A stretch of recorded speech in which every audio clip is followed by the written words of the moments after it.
متبرس الهرجية وتواصل بانية شعور شعور لبيتا برقالية متبرس الهرجية وتواصل بانية شعور شعور bilemem hep bir dakika شعور شعور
Bir dakika şöyle yapacağız. Bir dakika.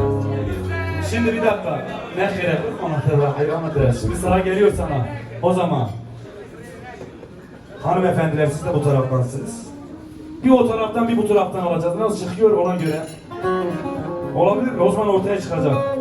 Buradan başlayın. Sanki buradan daha çok gelecek hadi. Gençler. Yakışıklı gençler size güveniyoruz abi. Şavre şavre. Tamam anlaşıldı burada bir şey yok. Siz de arkadaşlar. Hadi. Bağırma ya. Abi burada 2 tane sanatçı var. 3. de Haydar. Hadi bakalım. Hadi Ramo. Şavre şavre.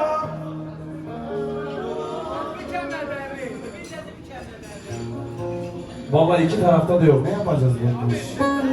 Anlaşılan daha yeni başladık abi. Bir Veysel 2 dublesini bitirsin ondan sonra. Zaten sus dedik de susmuyor, içiyor. O söylüyor yani. Şavre şavre.